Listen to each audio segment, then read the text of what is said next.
Hey hello welcome to chemistry intro. So देखिए, इस particular video में बात करेंगे मोलार वॉल्यूम, एवोगैड्रोस लॉ, जिसको हम एवोगैड्रोस हाइपोथेसिस कहते हैं, एंड लॉस्मिक नंबर के बारे में। तो बेसिकली ये तीनों जो चीज़ें हैं ये आपस में एक दूसरे के साथ इंटर रिलेटेड हैं। और अगर आपको मोलार वॉल्यूम, एवोगैड्रोस हाइपोथेसिस और लॉस्मिक नंबर के बारे में पढ़ना है तो आपको सबसे पहले मोल कॉन्सेप्ट की छोटी सी चीज़ें आनी चाहिए। मोल कॉन्सेप्ट में उम्मीद करता हूँ आपने प्रीवियस वीडियोस देख देख के मोल कॉन्सेप्ट वगैरह पढ़ लिया होगा। हमारे हिसाब से हमने जो मोल कॉन्सेप्ट पढ़ा है उसके हिसाब से 1 मोल का मतलब होता है 6.022 इंटू 10⁻23 पार्टिकल्स। अब देखिए ये 22, 24, 23 अलग अलग किताबों में कई बार बहुत सारे यहाँ पे कन्फ्यूजन क्रिएट हो जाता है, तो मैं 22 लेके चलता हूँ which is most commonly accepted. 6.022 into 10⁻23 particles. अब ये पार्टिकल्स में एटम्स हो सकते हैं, मॉलिक्यूल्स हो सकते हैं, these can be atoms, these can be molecules and these can be ions. तो अगर आपके पास कोई भी इतनी क्वांटिटी में कोई चीज़ अगर आपके पास प्रेजेंट है तो हम उसे कहते हैं 1 मोल। क्या कहते हैं उसे? 1 मोल। अब ये 1 मोल मॉलिक्यूल्स हो सकते हैं, 1 मोल आयंस हो सकते हैं, 1 मोल एटम हो सकते हैं, इलेक्ट्रॉन हो सकते हैं, प्रोटॉन हो सकते हैं, कोई भी अगर इतनी क्वांटिटी में आपके पास प्रेजेंट होता है तो हम उसे कहते हैं 1 मोल। तो यू नो व्हाट, एक बहुत सुपर्ब कहते हैं ऑब्जर्वेशन किया गया था, and that was done by Avogadro. और उन्होंने ये ऑब्जर्वेशन किया कि अगर आप मान लीजिए 0 डिग्री सेल्सियस पे, 0 डिग्री सेल्सियस जिसको केल्विन में अगर मैं कन्वर्ट करूं तो that comes out to be 273.15 kelvin. और अगर मान लीजिए उस समय 1 बार का अगर आप प्रेशर लेके आते हो, 1 बार का मतलब हो जाता है 0.98 एटमॉस्फेयर के आसपास, तो अप्रॉक्सीमेटली हम इसको 1 एटमॉस्फेयर भी मान सकते हैं। तो अगर 0 डिग्री सेल्सियस पे दैट इज़ 273.15 केल्विन पे अगर आप 1 बार पे दैट इज़ 0.98 एटमॉस्फेयर के आसपास, तो देखो हमेशा एक चीज़ याद रखना, 1 एटमॉस्फेयर इज इक्वल टू 1.01325 बार। ये हमारा कन्वर्जन फैक्टर है, ये हमारा रिलेशन है। और 0 डिग्री का तो आई होप आपको टेम्परेचर का कन्वर्जन फैक्टर आता ही होगा, केल्विन में कैसे कन्वर्ट करते हैं। इस कंडीशन को कहा जाता है एसटीपी कंडीशन। क्या कहा जाता है? Standard temperature and pressure. Standard temperature and pressure का condition. Standard temperature 0 degree Celsius होता है, स्टैंडर्ड प्रेशर 1 बार होता है, यानी 0.98 एटमॉस्फेयर के आसपास होता है, विच इज अप्रॉक्सीमेटली 1 एटमॉस्फेयर। लिखते समय हम 1 बार या 1 एटमॉस्फेयर लिख के कोई खास ज़्यादा फर्क पड़ने वाला नहीं है, टेम्परेचर से डिफरेंस ऑब्वियसली क्रिएट होगा।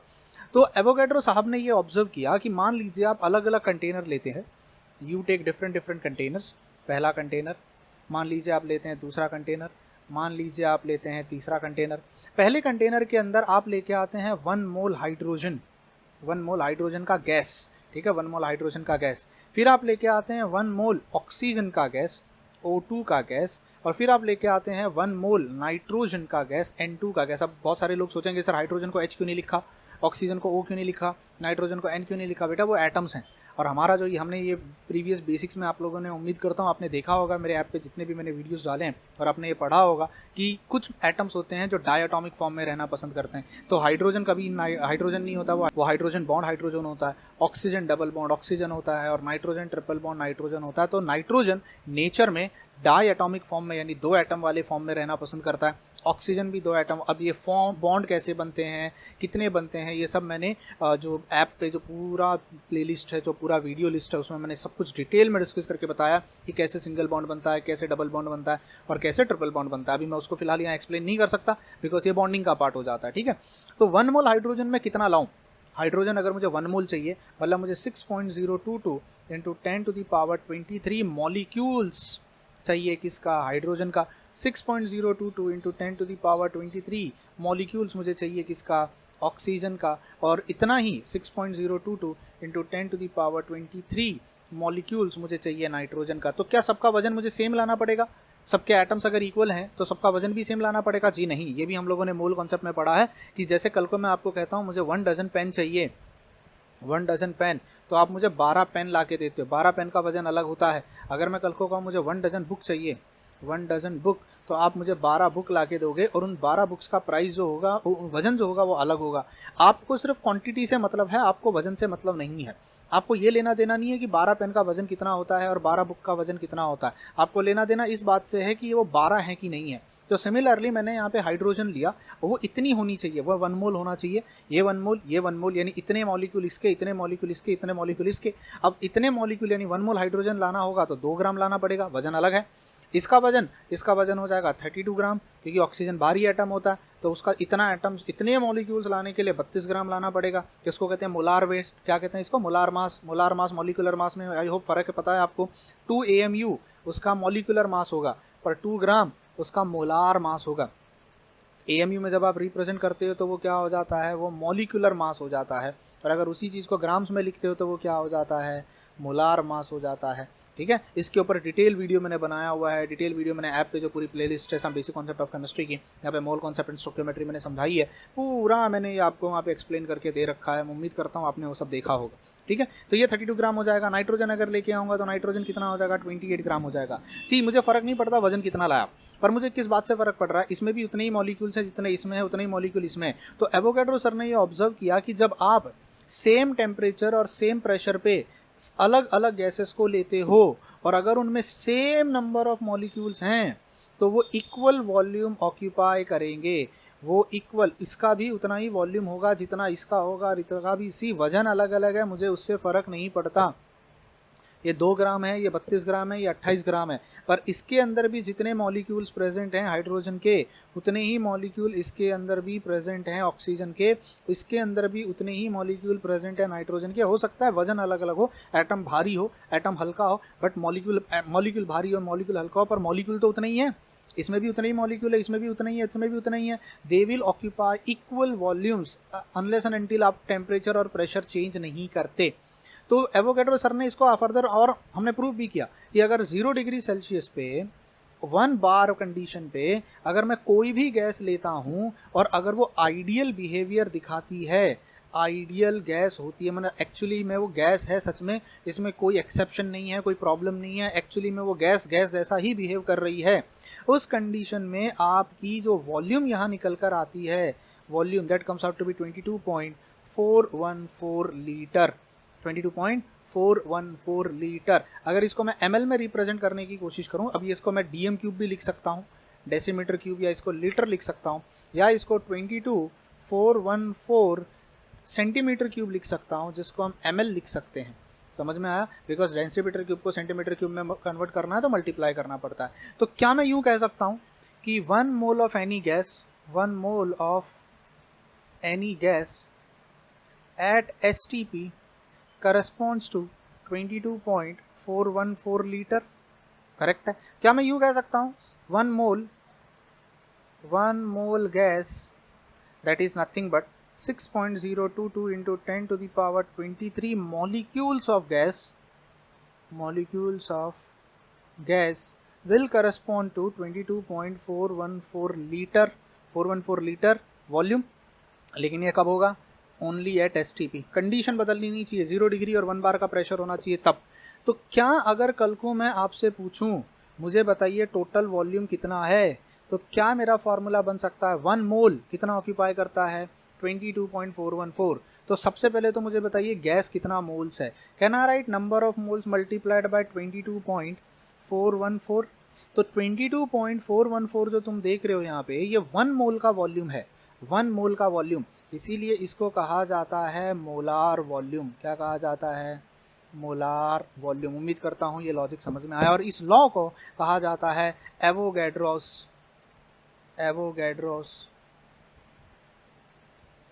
हाइपोथेसिस या एवोगैड्रोस लॉ। क्या कहा जाता है? Avogadro's law that at STP equal volumes of gases contains equal number of molecule. अगर इसको उल्टा भी बोला जा सकता है, अगर इक्वल मॉलिक्यूल्स हैं तो इक्वल वॉल्यूम ऑक्यूपाई करेंगे, और अगर इक्वल वॉल्यूम है तो उसमें इक्वल मॉलिक्यूल्स प्रेजेंट होंगे। भाई अगर इतने Avogadro number, see what does this represent? This represent Avogadro number. तो क्या मैं यूँ कह सकता हूँ कि अगर एवोगैड्रो नंबर मॉलिक्यूल्स हैं तो वो 22.414 DM क्यूब की वॉल्यूम ऑक्यूपाई करेंगे। या मैं यूँ कह सकता हूँ कि अगर 22.414 DM क्यूब है तो वो एवोगैड्रो नंबर के मॉलिक्यूल्स उसमें प्रेजेंट होंगे, वाइस वर्सा, कैसे भी कहो, बात तो वही हो जाने वाली है। तो क्या मेरा फॉर्मूला ये बन सकता है that volume will be number of moles multiplied by 22.414? तो पहला फॉर्मूला मेरे पास ये निकल कर आया, प्लीज़ इसको याद रख लेना। तो नेक्स्ट टाइम अगर कोई मुझसे कहेगा नंबर ऑफ मोल्स कितना है, तो वॉल्यूम को 22.414 से मैं डिवाइड कर दूंगा, ये लीटर है। मेरा एक और नंबर ऑफ मोल्स का फॉर्मूला था, इफ़ यू ऑल रिमेंबर, मैं DM क्यूब लिख देता हूँ यहाँ पे। एक और फॉर्मूला था, क्या था? वेट ग्राम्स में divided by molar weight grams में, करेक्ट है। अब इसमें एक और फॉर्मूला आ जाएगा, नंबर ऑफ पार्टिकल्स जिसको हम n कहते हैं, डिवाइडेड बाय एवोगैड्रोस नंबर जिसको हम Na कहते हैं। इन चारों फॉर्मूलेस को आप प्लीज़ कहीं पे लिख लेना, दैट नंबर ऑफ मोल्स अगर मुझे निकालना हो तो ये मेरा फॉर्मूला है। पहला फॉर्मूला जो मेरा है ये किसके टर्म्स में है, ये वॉल्यूम के टर्म्स में। अगर मुझे नंबर ऑफ मोल निकालना और वॉल्यूम दिया है, वॉल्यूम जो भी दिया होगा डेसीमीटर क्यूब में लेना, उसको डिवाइडेड बाय 22.414 कर देना, नंबर ऑफ मोल्स पता चल जाएगा कितना है, बिकॉज 1 मोल इज 22.414। तो जो भी वॉल्यूम दी हुई होगी उसको 22.414 से डिवाइड कर दो, आपको नंबर ऑफ मोल पता चल जाएगा। जैसे 1 डजन इज 12, तो कितनी भी क्वांटिटी है उसको 12 से डिवाइड कर दो, आपको पता चल जाता है कितना डजन मेरे पास प्रेजेंट है। ये हमारा हो गया वजन के टर्म्स में। किसके टर्म्स में हो गया, ये हमारा हो गया वेट के टर्म्स में। अगर कुछ वजन दिया है उसे उसके मोलार मास से डिवाइड कर दो तो नंबर ऑफ मोल पता चल जाएगा, because molar mass corresponds to 1 mole. तो ये क्या हो जाएगा, वेट अपॉन मोलार वेट। और ये वाला फॉर्मूला किसके टर्म्स में हो जाएगा, ये वाला फॉर्मूला हो जाएगा पार्टिकल्स के टर्म्स में। पार्टिकल्स के टर्म्स में अगर 6.022 × 10⁻23 पार्टिकल्स हैं, मतलब 1 मोल, तो जितने भी पार्टिकल्स दिए होंगे उसको उससे डिवाइड कर दो। इसको फर्दर अगर आप लिखना चाहो इसको, तो इसको ऐसे भी लिखा जा सकता है, n डिवाइडेड बाय 6.022 × 10⁻23। इस n का मतलब होता है नंबर ऑफ पार्टिकल्स। जो भी आपको नंबर ऑफ पार्टिकल्स यहाँ पे दिए होंगे तो इसको मैं फर्दर ऐड कर देता हूँ इस तरीके से नए फॉर्मूले में एक और। तो इन फॉर्मूले इसकी लिस्ट बना लीजिए आप। इसके बाद मैं बहुत सारे न्यूमेरिकल्स अपलोड करने वाला हूँ, यहाँ पे न्यूमेरिकल्स अपलोड करने वाला हूँ। उन न्यूमेरिकल्स को सॉल्व करने में आपको ये बहुत सारा फॉर्मूला मदद करेगा ना। मेरा अगला क्वेश्चन आपसे ये है, सी देखिए यहाँ पे इस चीज़ को मैंने एक्सप्लेन किया कि अगर आपके पास हीलियम है, ऑक्सीजन है, वाटर है, अमोनिया है, वाटर मतलब वाटर वेपर गैस के फॉर्म में, फ़र्क नहीं पड़ता कौन सा गैस है, अगर उस गैस का 1 मोल प्रेजेंट है, यानी 6.022 × 10⁻23 पार्टिकल मॉलिक्यूल प्रेजेंट हैं, और वो अगर मान लीजिए STP पे प्रेजेंट है, तो वो 22.414 लीटर का वॉल्यूम ऑक्यूपाई करेगा। फ़र्क नहीं पड़ता कौन सा गैस है। हाँ, टेम्परेचर और प्रेशर मेंशन करना ज़रूरी है। जैसे देखिए यहाँ पे मास, आर्गॉन 40 ग्राम, ऑक्सीजन 32 ग्राम, नाइट्रोजन 28 ग्राम, वजन अलग अलग है, फ़र्क नहीं पड़ता, वजन अलग अलग है। क्वांटिटी कितनी है, 1 मोल 1 मोल 1 मोल, तो तीनों 1 मोल लिया है। Pressure 1 atmosphere 1 atmosphere 1 at. अब देखिए यहाँ पे 1 एटमॉस्फेयर इन्होंने लिखा है क्योंकि एक्चुअली 1 बार 1 एटमॉस्फेयर एक ही बात है, ठीक है ना, मतलब ऑलमोस्ट अप्रॉक्सीमेटली वो सेम ही तो निकल के आता, 0.98 मतलब ऑलमोस्ट, और 98 के आगे भी कुछ नंबर होता है, ठीक है। उसके बाद 273 केल्विन, 273 यानी ये क्या हो गया, 0 डिग्री सेल्सियस हो गया। तो इन सब का वजन अलग अलग है, बट मोल सेम है, प्रेशर सेम है, टेम्परेचर सेम है, still they are occupying the same volume 22.4। अब देखिए बहुत सारी जगहों पे आप देखोगे 22.4 लिख देते हैं, 22.414 भी नहीं लिखते। तो ये थोड़ा साइंस की दुनिया में चलता है कि हम लोग चीज़ों को इग्नोर करना स्टार्ट कर देते हैं, कुछ टाइम के बाद समझ में आया। तो उम्मीद करता हूँ एवोगैड्रो हाइपोथेसिस समझ में आया। Same volumes of gases present, same number of particle. अगर सबका वॉल्यूम सेम है मतलब सब में सेम पार्टिकल प्रेजेंट होंगे। अगर सब में 6.022, सबका वॉल्यूम अगर 22.414 है, मतलब सबके अंदर 6.022 × 10⁻23 पार्टिकल्स प्रेजेंट हैं। क्लियर है। अब यहाँ पे मैं आपको कुछ इंपॉर्टेंट चीज़ सिखाना चाहता हूँ। सी देखिए, there are 2-3 types of condition. एक जिसको कहते हैं standard STP, standard temperature and pressure. एक जिसको कहते हैं NTP, normal temperature and pressure. और एक जिसको कहते हैं SATP, standard ambient temperature and pressure. अब इन तीनों कंडीशंस में क्या फ़र्क है, सिर्फ फ़र्क है, मैंने यहाँ पे इसको समराइज़ कर दिया है। अगर आप STP की बात करते हो, standard temperature and pressure, 0 degree Celsius और 1 bar, that is 0.986 atmosphere, which can be approximately written as 1 atmosphere. तो अगर 0 डिग्री सेल्सियस 1 बार का प्रेशर है तो हम उस कंडीशन को कहते हैं STP कंडीशन है। और हमने जो एवोगैड्रोस का लॉ यूज़ किया है, एवोगैड्रोस का लॉ, वो कहाँ किया है, STP कंडीशन पे किया है, इसको याद रखना। अब प्रॉब्लम क्या है पता है, बहुत बार किताबों में आप देखोगे STP को NTP लिख दिया जाता है, STP और NTP, STP और, जबकि STP और NTP अलग अलग बात है। STP एक अलग कंडीशन है, NTP एक अलग कंडीशन है। NTP is normal temperature and pressure. What is normal temperature, 20 degree Celsius and 1 atmosphere को NTP कहते हैं। 20 डिग्री सेल्सियस और 1 एटमॉस्फेयर, 20 डिग्री सेल्सियस को अगर मैं केल्विन में कन्वर्ट करूँ तो this comes out to be 293 kelvin, this is 273 kelvin and this is 298 Kelvin. What is SATP, standard ambient temperature and pressure, जो हमारा नॉर्मल रूम टेम्परेचर होता है, and that comes out to be 25 degree Celsius, that is 298। And see pressure almost सब जगह same है। हम pressure को change नहीं करते, अलग अलग टेम्परेचर लेते। तो 0 डिग्री मतलब STP, 20 डिग्री मतलब NTP और 25 डिग्री मतलब SATP। अब प्रॉब्लम बताता हूँ क्या है, बड़ी बड़ी किताबों में, बड़े बड़े रेफरेंस बुक्स में उन्होंने STP और NTP को ऑलमोस्ट एक जैसा लिखा हुआ है, जबकि ये गलत है। बट ठीक है, क्योंकि हमारे बुक्स में लिखा हुआ है हम उसको एक्सेप्ट कर लेते हैं, हम मान लेते हैं, बट दोनों में डिफरेंस होता है। ठीक है, जैसे यहाँ देखिए, ये एक बहुत स्टैंडर्ड रेफरेंस बुक से मैंने उठाया हुआ है। उन्होंने कहा है, since the volume of a given mass of gas depends upon temperature and pressure, volume depend करता है टेम्परेचर प्रेशर पे, it is necessary to specify the value of pressure and temperature when the volume is stated. जब भी आप volume पता करते हो तो पहले टेम्परेचर और प्रेशर बताओ कितना है, क्योंकि वॉल्यूम टेम्परेचर और प्रेशर पे डिपेंड करती है। In general the comparison of the volumes of different gases made with reference to standard temperature and pressure. For gases the standard temperature is taken as 0 degree Celsius, 0 degree Celsius को standard temperature लिया जाता है, and pressure of 1 atmosphere, see 1 atmosphere लिख दिया है, जबकि actually में it should be 1 bar, but ठीक है, चलो फर्क नहीं पड़ता, हम एक्सेप्ट कर लेते हैं उसको। The condition are abbreviated as STP meaning standard temperature and pressure, और NTP meaning normal temperature and pressure, जबकि STP और NTP में एक्चुअली फ़र्क होता है। चलो ठीक है, ब्रीफ में उन्होंने STP के बारे में बताया, स्टैंडर्ड टेम्परेचर एंड प्रेशर, और NTP normal temperature and pressure. Actually STP NTP में थोड़ा सा फ़र्क होता है। इन्होंने 0 डिग्री सेल्सियस और 1 एटमॉस्फेयर लिख के छोड़ दिया है, 0 डिग्री सेल्सियस 1 एटमॉस्फेयर, और STP और NTP का उन्होंने यहाँ पे वैल्यू लेके बताया है। तो मुझे ऐसा लगता है कि कुछ गड़बड़ है यहाँ पे थोड़ी सी, STP और NTP सेम नहीं होता, STP और NTP में फ़र्क है। STP is 0 degree Celsius, NTP is 20 degree Celsius. And ये जो मैंने स्निपिंग लिया हुआ है, एक बहुत अच्छी स्टैंडर्ड रेफरेंस बुक से लिया, जो JEE नीट वगैरह में यूज़ की जाती है, तो आपको डिफरेंस समझ में आ गया होगा। यहाँ पर इन्होंने SATP को प्रॉपर मेंशन किया। SATP उन्होंने कहा है कि 25 डिग्री सेल्सियस होता है एंड 1 एटमॉस्फेयर होता है। वी एग्री विद दिस, और हम इस चीज़ को एक्सेप्ट करते हैं। ठीक है, तो याद रखना जो हमारे, और फिर उन्होंने कहा है कि और 25 डिग्री सेल्सियस या 1 बार।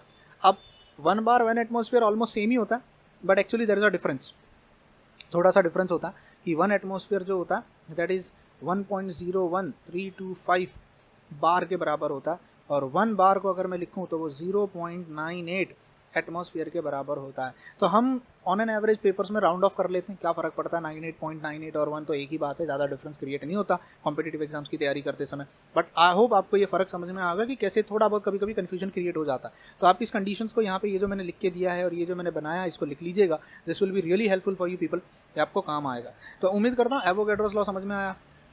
कैसे 1 mole of any gas at STP occupies 22.414 litre. अच्छा, इसके बाद हम बात करते हैं मोलार वॉल्यूम की। What do you mean by molar volume? लो, अब तो मैंने बता दिया sir. Molar volume according to Avogadro hypothesis, equal volumes of different gases under identical condition of temperature and pressure contain equal number of molecule.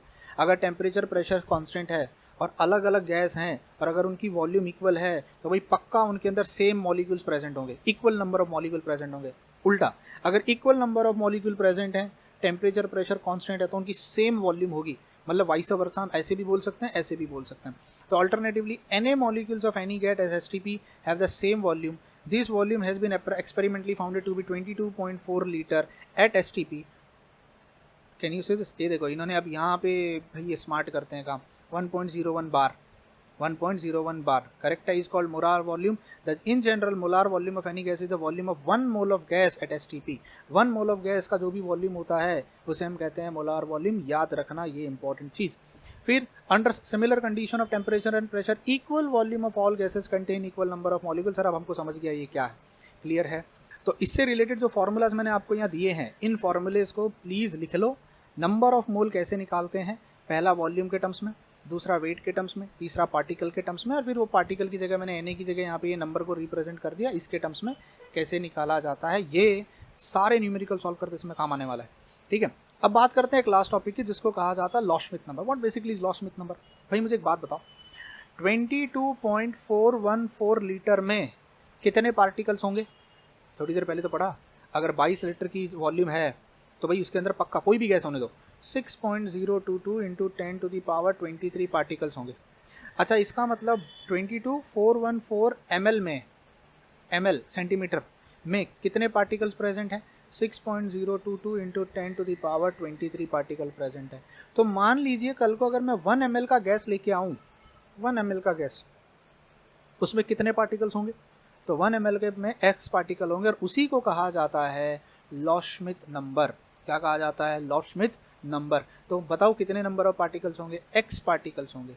पता करो x का value कितना आएगा। तो लॉशमिथ नंबर, मैं LS नंबर लिख देता हूँ, Loschmidt number will be equal to, बताइए 6.022 into 10⁻23 divided by 22414, am I right, 224। तो 6.022 इंटू 10⁻23 डिवाइडेड बाय, अब इन्होंने 400 लिया है, हमने 414 लिया है, तो फ़र्क आ गया है थोड़ा सा, क्योंकि ये लोग कहते हैं 22.4 होती है, हम कह रहे हैं 22.414 होती है। ठीक है, तो इट्स ओके, हम भी ज़ीरो ले लेते हैं, फ़र्क नहीं पड़ता उस बात से ज़्यादा डिफरेंस। ठीक है, तो बताइए नंबर कितना निकल के आएगा। That comes out to be 2.69 into 10⁻19। इतने पार्टिकल्स प्रेजेंट होंगे अगर आप 1 ml का कोई भी गैस लाते हो। तो 1 ml में कितने पार्टिकल्स प्रेजेंट हैं सर? 1 ml में इतने पार्टिकल्स प्रेजेंट होते हैं। इसी को लॉशमिथ नंबर कहा जाता है। उम्मीद करता हूँ ये फंडा समझ में आया होगा। अब यहाँ पे हम इसको समराइज़ करते हैं, जो भी हमने पढ़ा उस चीज़ को समराइज़ करते हैं। इसको मैं इरेज कर दे रहा हूँ प्लीज़, कि अगर मान लीजिए मेरे पास 1 मोल, अब मुझे उम्मीद है आपको ये भी पता होगा कि 1 मोल को हम दूसरा नाम दे देते हैं 1 ग्राम एटम, 1 ग्राम एटम, और 1 मोल को हम लोग कहते हैं 1 ग्राम मॉलिक्यूल्स, 1 ग्राम मॉलिक्यूल्स। किसके लिए? जब 1 मोल एटम्स लाओगे तो उसको कहेंगे 1 ग्राम एटम, और 1 मोल मॉलिक्यूल्स लाओगे तो हम उसको क्या कहेंगे? 1 ग्राम मॉलिक्यूल्स। उम्मीद करता हूँ समझ में आया। तो ये जो समराइज़ मैंने यहाँ पे किया हुआ है, ये मैंने ऑलरेडी आपको बता दिया है, प्लीज़ आप एक बार इसको देख लीजिए, आपको ये फंडा समझ में आ जाएगा। 1 मोल का मतलब कितना होता है? इतने एटम्स, मतलब जो भी एटॉमिक मास होगा उसको ग्राम्स में, 1 मोल का मतलब तो वही होता है ना। 1 मोल का मतलब कितना होता है? 1 ग्राम एटम। 1 मोल का मतलब 6.022 इंटू 10⁻23 एटम्स, जिसको हम क्या कहते हैं? Na एटम्स, जिसको हम क्या लिख सकते हैं? जिसको हम लिख सकते हैं atomic mass in grams, atomic mass in grams, या gram atomic mass, gram atomic mass, correct है। ग्राम एटॉमिक मास का मतलब एटम का मास इन ग्राम्स में। अगर वही मॉलिक्यूल के लिए होगा तो अब वहाँ पे एटम्स की जगह क्या आ जाएंगे? मॉलिक्यूल्स। एटम्स की जगह क्या आ जाएगा? मॉलिक्यूल। एटम की जगह क्या आ जाएगा? मॉलिक्यूल। तो उम्मीद करता हूँ ये फंडा आपका क्लियर हो गया। लॉशमिथ नंबर समझ में आया। अब लॉशमिथ नंबर को बाय हार्ट कर लो, वैसे कहीं कॉम्पिटिटिव एग्जाम में इतना यूजफुल नहीं है, बट फिर भी बाय हार्ट करके रखना। ना आते लास्ट टॉपिक पे, जिसको कहा जाता है ग्राम मॉलिक्यूलर वॉल्यूम। अरे what is gram molecular volume? मान लीजिए अगर मैं कल को कहता हूँ मेरे पास 1 ग्राम मॉलिक्यूल है, 1 ग्राम मॉलिक्यूल है। What is 1 gram molecule? 1 mole. तो बताइए 1 मोल कितना वॉल्यूम ऑक्यूपाई करता है? 22.4 लीटर। अब देखो प्रॉब्लम है, अब मैं बताता हूँ problem. 1 gram mole of any gas occupies 22.4 litre. 1 gram mole, 1 gram मोल मतलब होता है 1 मोल, ठीक है। और 22 ml of volume at NTP और STP। अरे भाई NTP STP में फ़र्क है, there is a difference in NTP STP, but ठीक है 11th-12th लेवल पे हम NTP STP को एक ही मान के चलते हैं केमिस्ट्री में। The density of hydrogen gas वगैरह वगैरह इन्होंने दिया है। तो देखो 1 gram mole of hydrogen occupies volume at NTP 22.4 litre, 22.4 litre. अभी इन्होंने प्रूव किया जो हम ऑलरेडी कर चुके हैं, तो मुझे लगता है उसको फिर हमने वापस से यहाँ लॉशमिथ नंबर को लिया। अब देखिए यहाँ पे इन्होंने 2.68 इंटू 10⁻18, और हमने लास्ट में यहाँ क्या देखा? 2.69 इंटू 10⁻19। अब बताइए बताइए, ये दो अलग अलग किताबों से मैंने उठाया, किसको एक्सेप्ट करेंगे? 2.68 इंटू 10⁻18, और यहाँ पे मॉलिक्यूल्स पर ml, यहाँ पर भी मॉलिक्यूल्स पर ml, तो 18 लेंगे कि 19 लेंगे? तो देखो ये हो जाता है किताबों में जब आप अलग अलग, ये अलग बुक का है, हैंडराइटिंग से समझ में आ रहा होगा, प्रिंटिंग से, ये अलग बुक का है। तो एक काम करते हैं, हम करके देख लेते हैं लॉशमिथ नंबर एक्चुअली कितना आता है। तो सी देखिए क्या करना था आपको लॉशमिथ नंबर के लिए, LS नंबर के लिए 6.022 इंटू 10⁻23 डिवाइडेड बाय 22400 ml, ठीक है। हम करके देख लेते हैं इसका आंसर कितना निकल के आता है। तो 6.022 into 10⁻23 divided by 22400, answer comes out to be 2.68 into 10⁻19, ये 10⁻19। तो अब ये क्या है? आई डोंट नो, ये किताबों में प्रिंटिंग एरर होता है बहुत ज़्यादा, बहुत सारे बुक्स में। तो I think so this answer is the right one, this is the right one. अब उन्होंने 2.69 ले लिया है, हमने 2.688 राउंड ऑफ करना आता है उम्मीद करता हूँ, तो इसको राउंड ऑफ करूँगा अगर मैं तो 5 से ज़्यादा है, 5 से ज़्यादा है तो राउंड ऑफ करने पे कितना हो जाएगा 2.69 इंटू 10⁻19 हो जाएगा। ये एक्जैक्ट आंसर है, ये रियल नंबर है। तो यहाँ एक प्रिंटिंग एरर हो चुकी है किताबों में। उम्मीद करता हूँ फंडा समझ में आया होगा। तो मिलते हैं अगले वीडियो में जहाँ पे हम डिस्कस करेंगे न्यूमेरिकल्स के बारे में। मोल कॉन्सेप्ट से रिलेटेड जो न्यूमेरिकल्स हैं हम उनको उठाएंगे। ये चीज़ें जो थी, मोलार वॉल्यूम क्या होती है, 1 मोल ऑफ गैस कितना वॉल्यूम ऑक्यूपाई करता है, ये आपको पता होना चाहिए। ये एसटीपी एनटीपी कंडीशंस क्या होती हैं, एसएटीपी कंडीशन क्या, किस तरीके से किताबों में थोड़ा बहुत इधर उधर थोड़ा सा ऊपर नीचे लोगों ने किया हुआ है, ठीक है। एवोगैड्रोस लॉ क्या है, और सबसे इंपॉर्टेंट था ये formula, number of moles weight के टर्म्स में, वॉल्यूम के टर्म्स में, पार्टिकल के टर्म्स में। मिलते हैं अगले वीडियो में। Till then bye bye, take care and God bless you.